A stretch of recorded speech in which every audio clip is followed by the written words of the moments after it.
Pituitary gland की हम बात कर रहे थे। तो इससे पहले हमने पिट्यूटरी ग्लैंड का एक हार्मोन पढ़ा था जिसको हम ग्रोथ हार्मोन कहते हैं। आज हमें बाकी हार्मोन के बारे में पढ़ना है।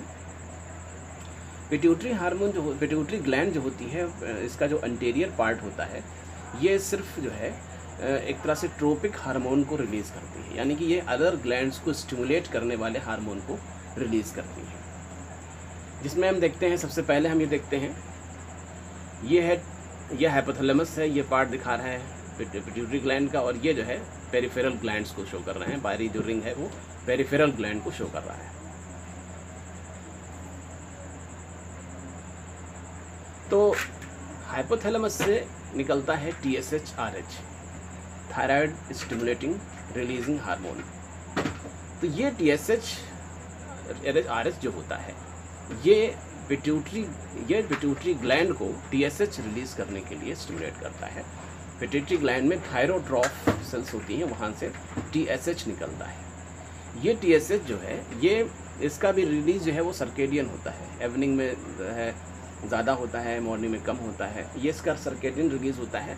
और ये TSH जो है, ये थायराइड ग्लैंड की जो फॉलिकुलर सेल्स हैं उनको T3 T4 रिलीज़ करने के लिए स्टिमुलेट करता है। अब T3 T4 का कंसंट्रेशन जितना ज़्यादा बढ़ा होगा, उसी हिसाब से इसका कंसंट्रेशन कम होगा। ये कम होंगे तो ये ज़्यादा होगा। तो इस तरह से ये इसका कंसंट्रेशन जो है घटना या बढ़ना, ये इसके रिलीज़ को स्टिमुलेट या इनहिबिट करता है। उसके बाद नेक्स्ट ACTH रिलीजिंग हार्मोन है जो हाइपोथैलेमस से निकलता है। ये पिट्यूटरी से ACTH हार्मोन को रिलीज़ करती है, एड्रेनोकॉर्टिकोट्रोपिक रिलीजिंग हार्मोन। ये एड्रेनल कॉर्टेक्स जो होता है, यानी एड्रेनल ग्लैंड होती है, उसका जो कॉर्टेक्स वाला पार्ट होता है, वहाँ उसको ये स्टिमुलेट करती है। वहाँ से उसके कॉर्टेक्स हार्मोन जो होते हैं, मिनरलोकॉर्टिकॉइड्स हैं, ग्लूकोकॉर्टिकॉइड्स हैं, वो हार्मोन वहाँ से रिलीज़ होते हैं। उसके बाद फिर नेक्स्ट है gonadal releasing hormone. Gonadal releasing hormone ये हाइपोथैलेमस से निकलते हैं। ये पिट्यूटरी को स्टिमुलेट करते हैं, गोनेडोट्रॉफ सेल्स को। गोनेडोट्रॉफ ऑफ द पिट्यूटरी को जब स्टिमुलेट करते हैं तो वहाँ से दो हार्मोन निकलते हैं, एक LH ल्यूटिनाइजिंग हार्मोन, दूसरा FSH फॉलिकुलर स्टिमुलेटिंग हार्मोन। इस हार्मोन का दोनों का इफेक्ट मेल और फीमेल में अलग अलग होता है। मेल में LH का काम होता है टेस्टिस को स्टिमुलेट करना ताकि टेस्टोस्टेरोन हार्मोन रिलीज हो, और FSH काम होता है स्पर्मेटोजेनेसिस को स्टिमुलेट करना, स्पर्मेटोजेनेसिस को बढ़ाना, यानी कि स्पर्म का फॉर्मेशन करना। इसके अलावा LH का एक और काम होता है। इसके अलावा जो है जो टेस्टोस्टेरोन होता है, जो टेस्टिस का एक और काम होता है कि इनहिबिन हार्मोन को रिलीज को जो है वो स्टिमुलेट करता है। इनहिबिन हार्मोन जो है वो FSH के इफेक्ट को जो है FSH को जो है रिलीज को इनहिबिट करती है, लेकिन LH के इफेक्ट रिलीज पर से कोई असर नहीं होता है। इनहिबिन हार्मोन FSH के को नेगेटिव फीडबैक सिस्टम शो करती है। उसके बाद हम बात करते हैं फीमेल में LH हार्मोन जो है वो ओवरी को एंड्रोजन हार्मोन रिलीज करने के लिए स्टिमुलेट करता है। FSH जो है ये फॉलिकल जो होती हैं, यानी कि ओवम जो ग्रोथ होती है उसको स्टिमुलेट करता है। ये एंड्रोजन जो यहाँ पे रिलीज हुआ है इसको एस्ट्रोजन में चेंज करना होता है, और इनहिबिन प्रोडक्शन ऑफ इनहिबिन भी वो हार्मोन रिलीज करती है जो एस्ट्रोजन के इफेक्ट को असर डालती है, यानी कि एस्ट्रोजन का नेगेटिव फीडबैक सिस्टम शो करती है। उसके बाद लास्ट में होता है प्रोलैक्टिन हार्मोन, जो है यहाँ से जो TRH हार्मोन जो हाइपोथैलेमस रिलीज होता है। ये प्रोलैक्टोट्रॉफ जो हार्मोन होते हैं, मतलब सेल्स होती हैं, उनसे प्रोलैक्टिन हार्मोन का सेक्रेशन कराता है। प्रोलैक्टिन हार्मोन का काम क्या होता है? ये मिल्क प्रोडक्शन को स्टिमुलेट करता है, मिल्क प्रोडक्शन को स्टिमुलेट करता है, मिल्क प्रोडक्शन को बढ़ाता है। प्रोलैक्टिन खुद जो है नेगेटिव फीडबैक शो करता है, यानी ये गोनेडल हार्मोन रिलीजिंग हार्मोन को और जो है FSH हार्मोन के को जो है कि रिलीज़ को ये इनहिबिट करता है, यानी एस्ट्रोजन को ये इनहिबिट करता है। ये सब प्रोडक्शन, ये नेगेटिव फीडबैक सिस्टम खुद जो है यानी गोनेडल हार्मोन पर, यानी GnRH पर, गोनेडल रिलीजिंग हार्मोन पर और एस्ट्रोजन पर अपना नेगेटिव फीडबैक सिस्टम शो करता है, यानी कि इसका कंसंट्रेशन ज़्यादा होता है तो वो कम रिलीज़ होते हैं। यानी फॉलिकल स्टिमुलेटिंग हार्मोन है या जो है गोनेडल हार्मोन, उसके अलावा ये हार्मोन जो है यानी जो एस्ट्रोजन है। प्रोलैक्टिन का सिक्रीशन डोपामीन के इफेक्ट में होता है। डोपामीन इसके सिक्रेशन को इफेक्ट डालती है। तो ये हो गया पिट्यूटरी ग्लैंड के बारे में। पिट्यूटरी ग्लैंड का एक जनरल जो हमने बात की, जिनसे निकलने वाले हार्मोन अलग अलग, क्योंकि ये सारे ग्लैंड को कंट्रोल कर रही है, इस वजह से इसको हम कहते हैं मास्टर ग्लैंड भी कहा जाता है। तो ये हो गया पिट्यूटरी ग्लैंड के बारे में। तो पिट्यूटरी ग्लैंड का जो दूसरा पार्ट होता है वो पोस्टीरियर पिट्यूटरी होता है। ये एंटीरियर पिट्यूटरी, पोस्टीरियर पिट्यूटरी को हम न्यूरोहाइपोफाइसिस कहते हैं। इसकी एनाटॉमी हम पहले बता चुके हैं। इससे निकलने वाले जो हार्मोन हैं उसमें एक होता है ADH, एंटी डायूरेटिक हार्मोन। जब ब्लड प्रेशर लो होता है या ब्लड की ऑस्मोलैलिटी जो है वो लो होती है, यानी ब्लड में वाटर का जो अमाउंट है वो बहुत कम हो जाता है, हाइपरटोनिक ब्लड हो जाता है, तो ये जो है ब्लड का की ये कंडीशन को यहाँ पर एक रिसेप्टर्स होते हैं वो सेंस करते हैं। जब ये रिसेप्टर्स इस कंडीशन को सेंस करते हैं तो यहाँ से हार्मोन जो कि फॉर्मेशन होता है हाइपोथैलेमस में, यहाँ पर स्टोर होता है, यहाँ से ये हार्मोन रिलीज़ होता है, तो कहते हैं एंटी डायूरेटिक हार्मोन। ये हार्मोन किडनी में पहुँचता है और किडनी में जो कलेक्टिंग डक्ट होती हैं उनकी जो सेल्स होती हैं, उनकी सेल्स की जो प्लाज्मा मेम्ब्रेन होती है उन पर होते हैं एक्वापोरिन होल्स होते हैं, जिनसे वाटर प्लाज्मा मेम्ब्रेन के अंदर जाता है, उनको ओपन कर देती है।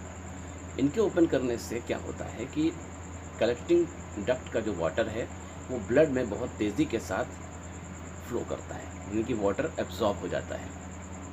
जब वाटर एब्जॉर्ब होता है बहुत ज़्यादा, तो वाटर का अमाउंट ब्लड में जब बढ़ता है तो क्या होता है कि ये इसके अंदर बैरो रिसेप्टर्स होते हैं, वो सेंस करते हैं, तो वो क्या करते हैं, वो वैसो कॉन्स्ट्रिक्शन काज, यानी वो तब ये हार्मोन क्या करता है, वैसो कॉन्स्ट्रिक्शन काज करता है। इससे बीपी जो है फिर से रेज हो जाता है, बीपी बढ़ जाता है। इस वजह से इसका दूसरा नाम वैसोप्रेसिन भी है। तो ये वर्क है ADH का। ADH का काम है वाटर एब्जॉर्प्शन को कलेक्टिंग डक्ट में बढ़ाना, और उसकी मैकेनिज्म ये है। अगर ADH का हाइपोसिक्रेशन हो जाए, ब्लड के यानी कि ADH के हाइपोसिक्रेशन हो जाने से क्या होता है कि यूरिन का एब्जॉर्प्शन जो है, यूरिन से वाटर का एब्जॉर्प्शन यहाँ पे नहीं हो पाता है, जिसकी वजह से बहुत ज़्यादा यूरिनेशन होता है, जिस कंडीशन को हम डायबिटीज़ इंसिपिडस कहते हैं। उसके बाद अगर इसका ADH का जब ADH का हाइपर सिक्रेशन होता है तो वाटर का एब्जॉर्प्शन बहुत ज़्यादा हो जाता है, जिससे ब्लड में वाटर का अमाउंट बढ़ जाता है। ब्लड अपने वाटर को कम करने के लिए उसको टिश्यू फ्लूइड में बाहर निकालता है, जिससे अब ब्रेन में अगर ये वाटर बाहर निकलता है तो सेरेब्रल एडिमा हो जाता है, और सेरेब्रल एडिमा जो है एक बहुत ही ख़तरनाक कंडीशन है, जिसमें जो है वो जो है इंट्राक्रैनियल प्रेशर बढ़ता है। ये hyper and hypo secretion of the anti diuretic hormone और उसका फंक्शन हो गया।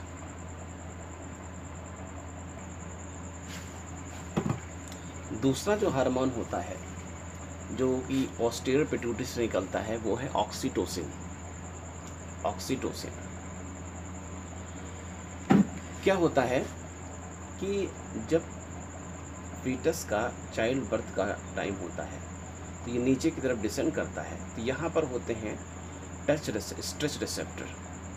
इसके यहाँ पर डिसेंड करने से जब हेड इस पर टच होता है तो यहाँ पर प्रेशर पड़ने से यहाँ पे जो स्ट्रेच रिसेप्टर होते हैं वो स्टिमुलेट होते हैं, और ये स्ट्रेच रिसेप्टर मैसेज भेजते हैं हाइपोथैलेमस को। हाइपोथैलेमस में ये मैसेज जब रिसीव होता है तो उस रिसेप्टर जो है वो हाइपोथैलेमस जो है वो रिलीज़ करता है, और जो पोस्टीरियर पिट्यूटरी से ऑक्सीटोसिन को रिलीज़ करवाता है।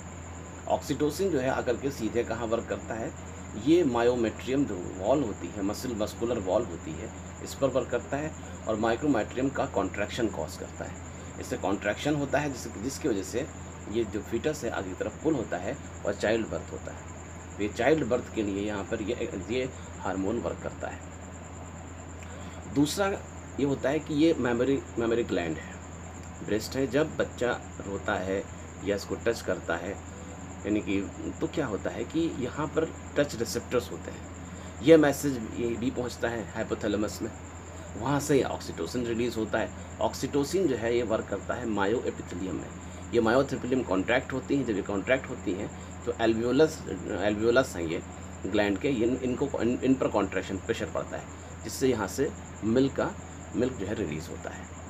तो ऑक्सीटोसिन के दो काम है, एक तो यहाँ पर यानी कि यहाँ मायोमेट्रियम को इंड्यूस करना ताकि चाइल्ड बर्थ आसानी से हो सके, और दूसरा काम ऑक्सीटोसिन का यहाँ पे है ताकि आसानी से जो है वो मिल्क जो है रिलीज़ हो सके, यानी मेमोरी ग्लैंड में यानी कि ब्रेस्ट में मिल्क रिलीज़ कराना और यहाँ पर चाइल्ड बर्थ कराना, दो काम जो है ये ऑक्सीटोसिन के हैं। अगर ऑक्सीटोसिन का रिलीज़ कम होता है जो आमतौर से बहुत नॉर्मल होता है, तो वहाँ पर पिटोसिन दिया जाता है, जो पिटोसिन इंजेक्शन दिया जाता है, सिंथेटिक हार्मोन है जो भी ऑक्सीटोसिन का काम करता है। मेल में ऑक्सीटोसिन हार्मोन का